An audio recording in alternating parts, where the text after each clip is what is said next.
अगर आप political science की डिग्री परस्यू करने जा रहे हैं तो डिग्री लेने से पहले कुछ इन्फॉर्मेशन आपके पास होना बहुत ज़रूरी है। सबसे पहले what is political science, political science की डिग्री कहते किसे हैं। सेकंड बात क्या है, इसके मेजर सब्जेक्ट्स क्या क्या होंगे, किस स्टूडेंट को ये डिग्री लेनी चाहिए और किसको नहीं लेनी चाहिए, और पाकिस्तान की कौन सी टॉप यूनिवर्सिटीज़ हैं जो डिग्री करवा रही हैं, साथ साथ उनका फीस स्ट्रक्चर और क्राइटेरिया क्या होगा, का स्कोप क्या होगा फ्यूचर में। पॉलिटिकल साइंस की डिग्री का ताल्लुक पॉलिटिक्स के साथ है, यानी साइंटिफिक स्टडी ऑफ पॉलिटिक्स, जिसमें आप स्टेट को समझते हैं, सिस्टम्स ऑफ गवर्नमेंट को समझते हैं और साइंटिफिकली आप एनालाइज करते हैं जो भी पॉलिटिकल एक्टिविटीज़ हो रही होती है और साथ उनके पॉलिटिकल बिहेवियर्स को। Major subjects of political science degree, political science की डिग्री में आप 4 अहम चीज़ों को कवर करते हैं। सबसे पहले political theories, nationalism, liberalism, communism,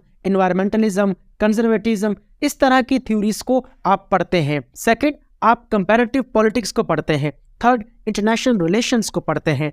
fourth, आप पॉलिटिकल सोशियोलॉजी को पढ़ते हैं, जिसमें आप पॉलिटिकल पार्टीज, प्रेशर ग्रुप्स और वोटिंग बिहेवियर को समझते हैं। जैसे फर्स्ट वर्ल्ड कंट्रीज में जो वोटिंग बिहेवियर है लोगों का, वो प्रोग्रेस, साइंस, रिसर्च, इंफ्रास्ट्रक्चर की खातिर वोट देते हैं, लेकिन थर्ड वर्ल्ड कंट्रीज में इस तरह नहीं होता। जैसे पाकिस्तान में जो लोगों का वोटिंग बिहेवियर है वो क्या है और इस तरह का ये बिहेवियर क्यों है। अब बात कर लेते हैं कि किन स्टूडेंट्स को ये डिग्री लेनी चाहिए और किन को नहीं लेनी चाहिए। अगर आप समझना चाहते हैं कि एक मुल्क में पार्लियामेंट का रोल क्या होता है, प्राइम मिनिस्टर के पास कितने पावर्स होते हैं, प्रेसिडेंट के पास कितने पावर होते हैं और आर्मी चीफ के पास कितने इख्तियारात होते हैं और उनका क्या रोल होता है, मीडिया, जुडिशरी, ब्यूरोक्रेसी और पॉलिटिशियंस, इन चारों कैरेक्टर्स का स्टेट को स्टेबलाइज करने में क्या किरदार होता है। ये एमपीएस, एमएनएस और सेनेटर्स ये इलेक्ट कैसे होते हैं, क्यों होते हैं और असेंबली में जाने का इनका मकसद क्या होता है। कानून साजी किसे कहते हैं। कहा जाता है कि नहीं जी इसको कमेटी को भेजें, तो हम इसको भी कमेटी को भेज सकते थे, मगर सेंस ऑफ द हाउस लिया जाता है। अगर मेजॉरिटी का ये सेंस हो कि नहीं इसको हमने पास करना है तो फिर हम इसको पास करते हैं। अगर मेजॉरिटी का सेंस हो और गवर्नमेंट भी एग्री करे कि इसको कमेटी में भेज दें तो तब कमेटी में भेज। यहाँ सेंस आपने देख लिया कि 3 वर्सेस द इंटायर हाउस था, तो इसलिए मजबूरी। Now I put the motion to the house. It has been moved that the bill to provide for protection, relief and rehabilitation of rights of transgender persons and their welfare and for matters connected therewith and incidental thereto, the Transgender Person Protection Rights Bill 2018 be passed. All those in favor of it may say aye.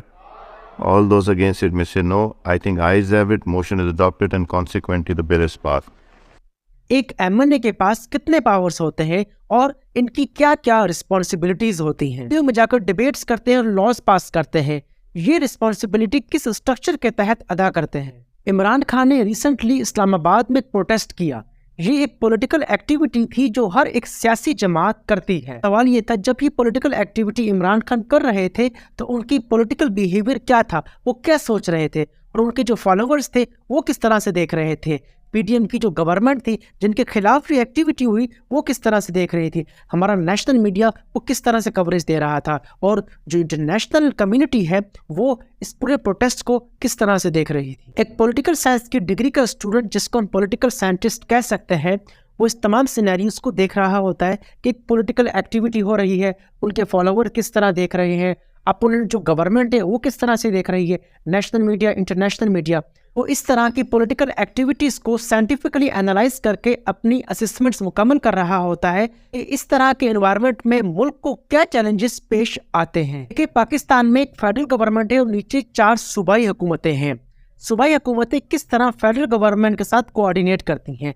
जैसे पाकिस्तान में एक पानी का issue है तो सूबों में पानी की जो तकसीम है इसके हवाले से सूबे आपस में किस तरह कोऑर्डिनेट करते हैं और फेडरल गवर्नमेंट इस इशू पर सूबों के साथ किस तरह डील करती है। इसी तरह इंडिया में एक फेडरल गवर्नमेंट है, उसके नीचे 28 स्टेट्स आती हैं, तो आपस में ये स्टेट्स कैसे कोऑर्डिनेट करती हैं और ये स्टेट अपनी फेडरल गवर्नमेंट के साथ किस तरह कोऑर्डिनेट करती है।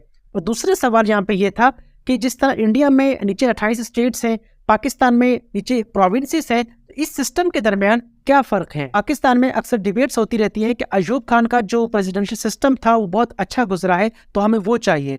कुछ पॉलिटिकल पार्टीज कहती है कि हमें पार्लियामेंटेरियन सिस्टम चाहिए।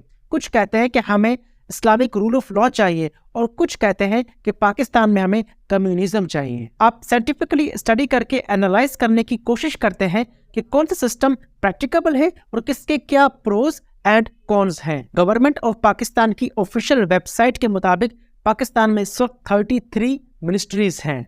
डिग्री के दौरान आपको समझना चाहिए कि पाकिस्तान में जो वजारतें हैं वो कैसे बनती हैं। Ministry of foreign affairs, Ministry of Climate Change, Ministry of Commerce and Textile, Ministry of Communication, Ministry of Defense, Ministry of Defense Production, Ministry of Energy, Ministry of Federal Education and Professional Training, Ministry of Finance, Revenue and Economic Affairs, Ministry of Housing and Works, Ministry of Human Rights, Ministry of Industries and Production, Ministry of Information, Broadcasting, National History and Literature Heritage, Ministry of Information Technology and Telecommunication, Ministry of Interior, Ministry of Interprovincial Coordination, Ministry of Kashmir Affairs and Gilgit-Baltistan, Ministry of Law and Justice, Ministry of Narcotics Control, Ministry of National Food Security and Research, Ministry of National Health Services Regulations and Coordination, Ministry of Overseas Pakistanis and Human Resource Development, Ministry of Parliamentary Affairs, Ministry of Planning, Development and Reform, Ministry of Maritime Affairs, Ministry of Postal Services, Ministry of Privatization, Ministry of Railways, Ministry of Religious Affairs and Interfaith Harmony, Ministry of Science and Technology, Ministry of State and Frontier Region, Ministry of Statistics, Ministry of Water Resources। यानी कि जो मिनिस्ट्रियाँ लेते हैं वो ministries कैसे बनती हैं, उनका हायरार्की का स्ट्रक्चर क्या होता है, पाकिस्तान में कौन सी टॉप यूनिवर्सिटीज़ हैं जो पॉलिटिकल साइंस की डिग्री करवा रही हैं। Riphah international university, international Islamic university, Punjab university, Karachi university. अगर आप चाहते हैं कि आपके सिटी वाइज या प्रोविंस के हिसाब से आपको यूनिवर्सिटी का इंतखाब करना है, इस वेबसाइट पर जाकर अपना प्रोग्राम टाइप करेंगे तो आपके इलाके के हिसाब से आपको यूनिवर्सिटी मिल जाएगी।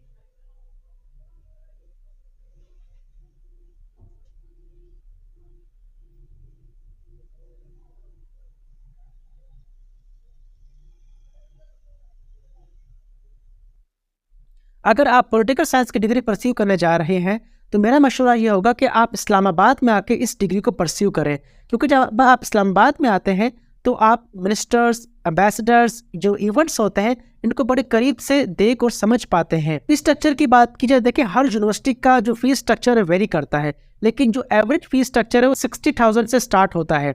बाकी हर यूनिवर्सिटी की अपनी अपनी पॉलिसी है, तो उनके ऑफिशियल वेबसाइट पर जाकर आपको उनका फीस स्ट्रक्चर वहाँ पर मेंशन होगा। अगर आपने FA, FSC और A लेवल किया है तो आप पॉलिटिकल साइंस की डिग्री के लिए अप्लाई कर सकते हैं। पॉलिटिकल साइंस की डिग्री में जो सबसे टॉप प्रायोरिटी स्टूडेंट्स अक्सर रखते हैं वो है CSS, क्योंकि CSS में आपको पॉलिटिक्स के बारे में स्टडी होती है या उसका पूरा करंट अफेयर को कवर करना होता है, तो पॉलिटिकल साइंस की डिग्री अक्सर स्टूडेंट प्रायोरिटाइज करके परस्यू करते हैं।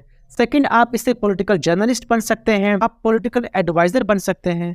PMS, FPSC, NGOs और इंटरनेशनल नॉन गवर्नमेंट NGOs को भी आप ज्वाइन कर सकते हैं। इसके अलावा बहुत सारी अपॉर्चुनिटीज़ हैं जो पॉलिटिकल साइंस की डिग्री को परस्यू करने के बाद आप अवेल कर सकते हैं।